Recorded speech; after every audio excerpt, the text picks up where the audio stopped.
Atenção! Começa agora uma teleaula de Ciências do Ensino Fundamental. Você vai assistir a teleaula de número 57.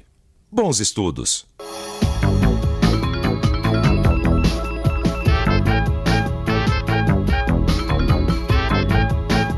Oi, essa daqui é a Miriam, minha companheira. Ela é uma médica muito competente e ela tá aqui comigo hoje porque a gente vai até a lanchonete do Alberto para comemorar um acontecimento muito importante para nós. Nós acabamos de descobrir que a Miriam tá grávida. Apesar de estar bem no comecinho, a minha gravidez vai ajudar a gente a aprender um monte de coisas novas na teleaula de hoje. Você vai ver o que acontece com o corpo dos meninos e das meninas na adolescência e vai conhecer o aparelho genital feminino. Bom, mas agora com licença que a gente vai comemorar a gravidez da Miriam. Vamos lá. Alberto! Opa, Maria! Vem cá. Oi, Miriam. E aí? Vai o de sempre? Não. Hoje é um dia muito especial. Eu quero uma champanhe e das boas. Opa, estamos bem. Estão comemorando o quê? Saiu o aumento? Não, pelo contrário. A partir de agora nós vamos começar a gastar mais dinheiro. Que é isso, Miriam? O Lineu tá louco. Estão comemorando que vão ter mais gasto. Não, Maria, dá só uma olhada aqui, ó. Deu positivo para gonadotrofina coriônica. Como é que é? Gonadotrofina coriônica? Nossa, deixa eu ver se aqui tem no meu livro. Pode deixar que eu explico pra você. Esse exame tá indicando que eu vou ser mãe. Grávida! Legal, nossa, sempre que saber tudo sobre gravidez. A gravidez é o auge de um processo de maturidade sexual de homens e mulheres. Desde a infância, os corpos dos meninos e das meninas passam por mudanças que se aceleram na adolescência, a partir dos 10, 12 anos. É um período de muitas e rápidas modificações, e é nessa época que os órgãos sexuais começam a se preparar para a maturidade reprodutiva. Isso é, eles ficam prontos para a reprodução humana, para gerar uma nova vida. Por essa razão, os órgãos sexuais são chamados de genitais. Genital quer dizer capaz de gerar. Tá vendo? Nessa fase da adolescência acontecem muitas mudanças no corpo dos meninos e das meninas. Sabe, Miriam, eu sempre tive muita curiosidade para saber por que acontecem tantas mudanças na adolescência. De repente, os seios das meninas crescem, os pelos aparecem, o quadril da menina cresce, o ombro do menino se desenvolve. Essas mudanças ocorrem por causa do aumento da produção de hormônios no nosso corpo, que são substâncias que agem sobre várias partes do nosso corpo. Os hormônios gonadotróficos, por exemplo, agem sobre os órgãos sexuais, que se chamam gônadas. Isso aí tem alguma coisa a ver com aquele exame, gonadotrofina coriônica? Isso mesmo! Certo. E os seios, hein? Eles também se desenvolvem por causa desse hormônio? Oi, eu acabei de receber esse livro aqui, olha, é demais. Fala tudo sobre a sexualidade das mulheres. Agora mesmo eu tô lendo sobre os seios, o crescimento, a estrutura. O crescimento do seio ocorre devido ao acúmulo de gordura e o desenvolvimento das pequenas glândulas que podem vir a fabricar leite se receberem o estímulo adequado. O mamilo, que a gente está vendo em destaque, é a parte mais sensível dos seios. Se for tocado ou se tiver algum estímulo térmico, como frio, ele fica ereto. E isso ocorre devido à ação de pequenos músculos. E esses são os ligamentos suspensórios que sustentam os seios. Quer dizer que é por causa dos ligamentos suspensórios que os seios com a idade começam a cair? Isso mesmo. Com o tempo eles vão perdendo a elasticidade, deixando de sustentar os seios do mesmo jeito que na juventude. Você me diz uma coisa, é verdade que as mulheres que têm seios pequenos têm menos capacidade para amamentar? Não, uma coisa não tem nada a ver com a outra. Não? Maria, aproveitando para fazer consulta de graça. Imagine! As perguntas que a Maria está me fazendo são dúvidas que muitas mulheres têm. Viu só? Deixa ele, viu, Miriam? Na verdade, ele está super curioso para ouvir as suas explicações, para saber o que acontece com o nosso corpo. E você? Também tem curiosidade de saber o que acontece com o seu corpo? Alguma vez teve curiosidade de observar os seus órgãos genitais? Pois saiba que as variações que existem entre os órgãos genitais das pessoas são normais. Aliás, são tão normais quanto as diferenças que existem nos rostos de dois irmãos. Vamos conhecê-los melhor. Vamos começar pelo Monte do Pubis. É uma saliência formada principalmente por tecido gorduroso que ajuda a proteger os ossos dessa região, o pubis, denominados pubianos. Observando mais um pouco, a gente encontra os lábios externos, que têm a função de proteger os órgãos sexuais externos. Em volta deles, crescem os pelos pubianos. Se a gente separar os grandes lábios, a gente vai ver outro par de lábios, conhecidos como lábios internos. Eles são bastante sensíveis e podem inchar quando a mulher está sexualmente excitada. Lábios externos, lábios internos... eu estava nesse pedaço aqui, ó. Começando a ler sobre o clitóris. Próximo da junção frontal dos pequenos lábios está localizado um pequeno órgão que tem o tamanho de uma ervilha. Normalmente ele é coberto por uma pequena dobra de pele e é difícil de vê-lo.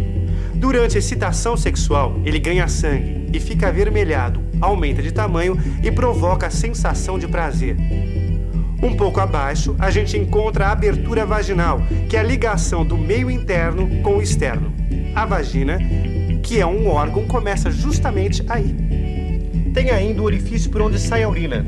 E mais abaixo tem o ânus, por onde saem as fezes. E aqui tá o tão polêmico ímen. Nossa, eu já ouvi tantas coisas sobre ele, que algumas mulheres sangram na primeira relação, outras não. Então vamos tirar essas dúvidas de uma vez por todas. O ímen é uma pele fininha, que recobre parcialmente a abertura da vagina, se rompendo gradualmente com a idade. Então é verdade essa história que algumas mulheres têm o ímen rompido sem ter relação sexual?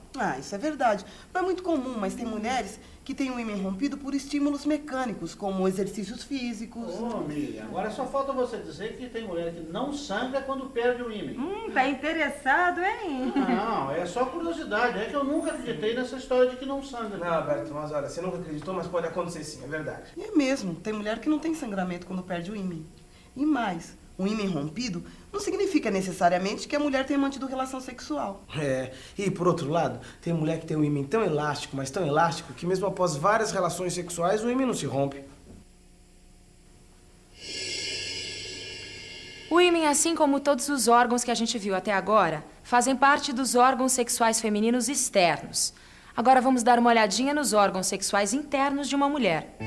Começando pela vagina, que é como um canal com paredes com propriedades elásticas. Durante o parto, ela se dilata para a passagem do bebê.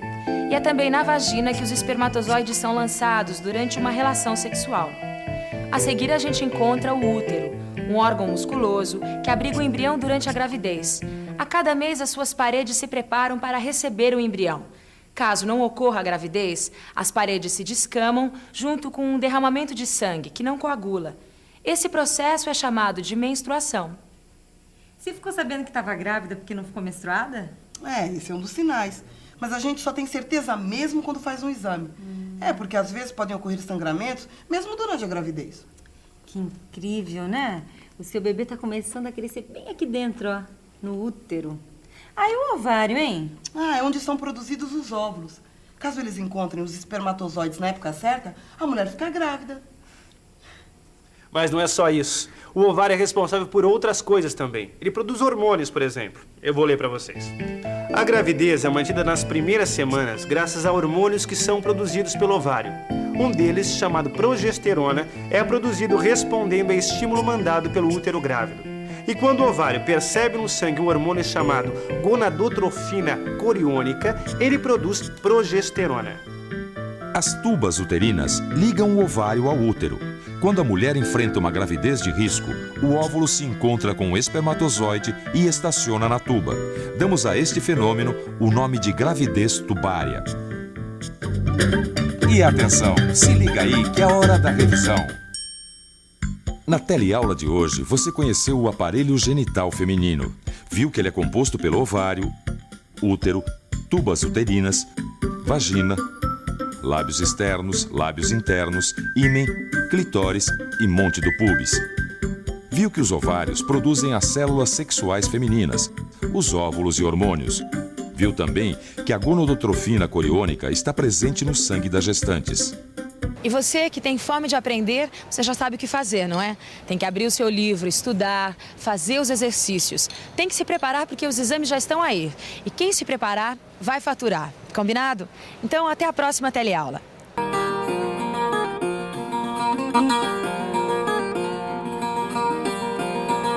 Olá, nós chegamos ao final da nossa teleaula. Mas nós queríamos falar de mais um assunto que afeta todos nós: a água. De maneira geral, estamos acostumados a abrir uma torneira sempre que precisamos de água. E essa facilidade nos faz esquecer que a água pode acabar um dia. E para evitar isso, Existem algumas medidas que todos nós podemos tomar. Por dia, cada pessoa precisa de 80 litros de água para matar a sede, realizar higiene pessoal, cozinhar, lavar roupa, etc. Mas nem todo mundo gasta só isso de água por dia. Muitas vezes as pessoas adotam um comportamento em relação ao uso da água como se ela fosse um recurso inesgotável. Por isso é importante que cada pessoa saiba qual é o seu consumo diário de água e mude os seus hábitos caso esteja gastando muito. Por exemplo, quando usamos a água potável em nossa higiene pessoal, em um banho, temos que ficar atentos para não se esquecer do tempo e ficar mais do que o necessário com o chuveiro aberto, desperdiçando água. E medir o consumo é bem simples de fazer. Basta pegar uma conta de água, levar em conta quantas pessoas moram na casa e fazer o cálculo de quanto cada pessoa gasta por dia. Sem esquecer que cada metro cúbico equivale a 1000 litros. É importante que todos se deem conta de como o desperdício de água que ocorre hoje pode afetar o nosso futuro. Economizar água não é apenas uma maneira de gastar menos com a conta de água, mas é também uma forma de ajudar a diminuir os problemas decorrentes da crescente escassez de água. A água é um problema de todos nós. Vamos fazer a nossa parte.